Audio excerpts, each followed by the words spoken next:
आपने इन सब मजदूरों का खून पिया है, अब इनकलाब होगा। कुणाल की आवाज पूरे ऑफिस में गूंज रही थी। मेरे साथ जुड़ जाओ भाइयों, और हम सब मिलकर इन पूंजीपतियों का जीना हराम कर देंगे।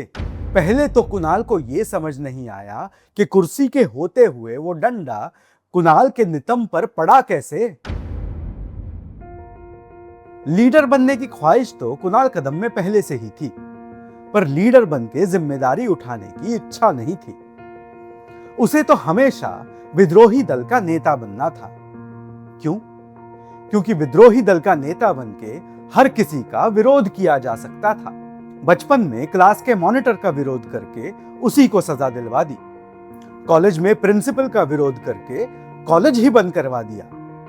कॉलेज के बाद एक पॉलिटिकल पार्टी ने भी न्योता दिया था, पर कहीं वो उसे मिनिस्टर ना बना दे, इसीलिए उसी पॉलिटिकल पार्टी का भी विरोध कर दिया। इसी विरोधी वृत्ति के चलते आज कुणाल एक छोटी सी कंपनी में जूनियर क्लर्क की नौकरी कर रहा है। कहीं उसे सीनियर क्लर्क ना बना दे, इसीलिए काम चोरी भी कर रहा है। पर आज ऑफिस में एक नया बॉस आया है, और नए बॉस ने हुक्म निकाला है कि वो सारे काम चोरों को ठीक कर देगा। कुणाल अब दिन रात काम करता रहता है। ना पैसे बढ़े हैं, ना आने जाने का खर्चा मिलता है, बस काम बढ़ गया है। और कुणाल को विरोध की बू आ रही है। जैसे ही विरोध के स्वर उसके दिमाग में घर कर लेते, 5 फुट 4 इंच 45 किलो का कुणाल अपने आप को दारा सिंह जैसा लंबा और चौड़ा समझने लगता था। उसके चलने उठने बैठने का ढंग बदल जाता। उसे स्कूल की, कॉलेज की याद आने लगती, जब वो हर किसी का विरोध किया करता था। पर इस बार माहौल थोड़ा अलग है। इस बार घर में वो कमाने वाला इकलौता है।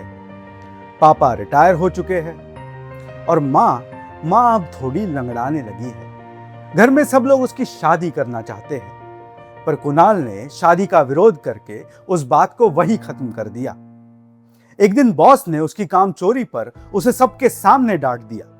उसकी बनाई हुई फाइल उसके मुंह पर फेंकी और चिल्लाया, तुम्हें किस गधे ने नौकरी दी है?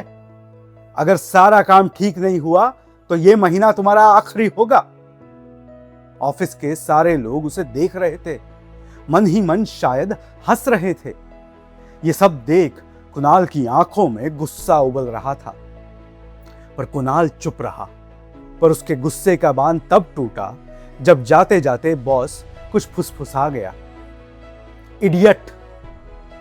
ये सुनकर बॉस की सेक्रेटरी मोना हंस पड़ी।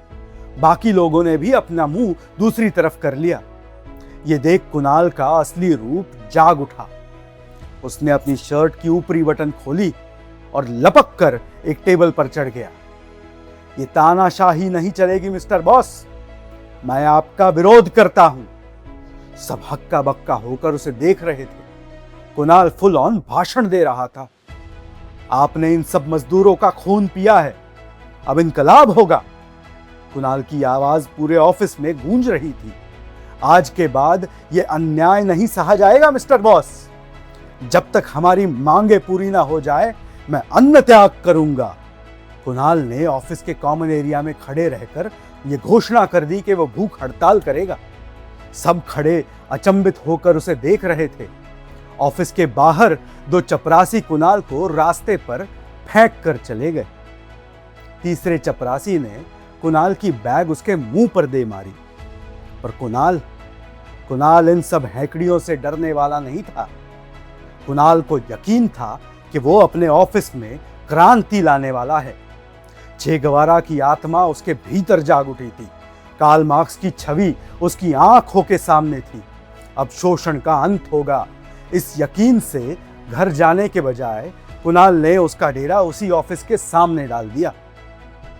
दूसरे दिन सुबह ऑफिस के सारे एम्प्लॉइज एक एक करके ऑफिस के अंदर जाने लगे। किसी ने भी उसकी तरफ ध्यान नहीं दिया। कुछ देर बाद मिस्टर बॉस की गाड़ी भी आकर रुक गई। वो भी कुणाल को बिना देखे ऑफिस के अंदर चले गए। कुछ देर बाद चाय और सुट्टा ब्रेक के लिए 2 पुराने दोस्त ऑफिस से बाहर निकले। पास ही चाय के ठेले से एक दोस्त ने चाय ली और दूसरे ने सिगरेट सुलगा ली। दोनों बातें करते हुए कुणाल को देख रहे थे। उनकी नजर से भी शायद कुणाल उनको दारा सिंह जैसा बलवान दिखता होगा। कुणाल को यह मौका सही लगा। उसने अपनी आवाज बढ़ाई और चिल्लाया, इनकलाब जिंदाबाद, इनकलाब जिंदाबाद। मेरे साथ जुड़ जाओ भाइयों, और हम सब मिलकर इन पूंजीपतियों का जीना हराम कर देंगे। मेरे साथ आवाज लगाओ दोस्तों, इनकलाब जिंदाबाद। पहला दिन तो बिना किसी उत्साह के निकल गया।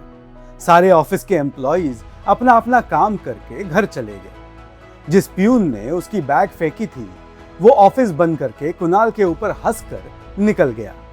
रात को ठंड और भूख दोनों बढ़ रही थी, पर कुणाल डटा रहा। एकला चालो रे का नारा तो उसने बचपन में ही पढ़ लिया था, तो अब पीछे कैसे हटते।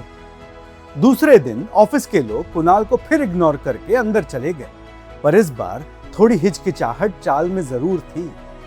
थोड़ी देर बाद मिस्टर बॉस भी आए और कुणाल की तरफ देखकर चिल्ला पड़े, अरे तुम अभी तक घर नहीं गए? तुम्हें नौकरी से निकाल दिया गया है, जाओ घर जाओ। थोड़ी देर बाद कल वाले दो दोस्त वापस बाहर आए, पर इस बार चाय की टपरी पर जाने के बजाय वो जाकर कुणाल से मिले। गुड लक कुणाल, तुम सच में क्रांतिकारी हो।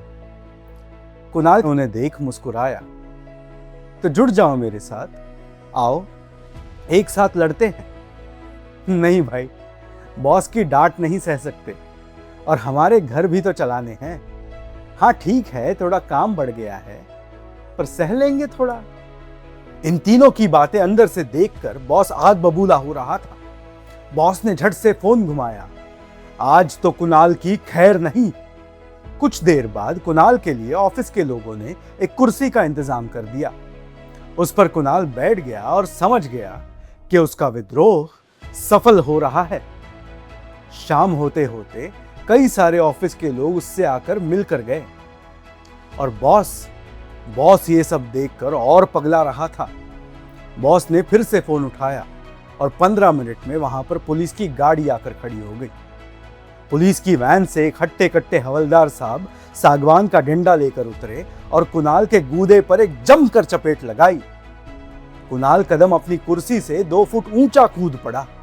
पहले तो कुणाल को यह समझ नहीं आया कि कुर्सी के होते हुए वो डंडा कुणाल के नितंब पर पड़ा कैसे। शायद यही पुलिस के डंडे का कमाल होगा कि डंडा आदमी के पृष्ठ भाग को ढूंढ ही लेता है। हवलदार साहब ने कुणाल कदम को उसकी कॉलर से पकड़ा और वैन में डालकर लेकर चले गए। ऑफिस में बैठे मिस्टर बॉस जोर जोर से हंस रहे थे, पर बाकी के एम्प्लॉइज की मुस्कान अब गायब थी। कुणाल को पुलिस की मार से तड़पता देख उसे किसी गली के गर्दुल्ले की तरह घसीट कर ले जाने के नजारे को मैनेजर से लेकर चपरासी तक सभी देख रहे थे, और सभी की आंखों में अब चिंगारी भड़क उठी थी। सभी ने उस चिंगारी को अपनी अपनी डेस्क पर रखी फाइलों में धीरे धीरे बुझा दिया और अपना काम खत्म करके घर चले गए।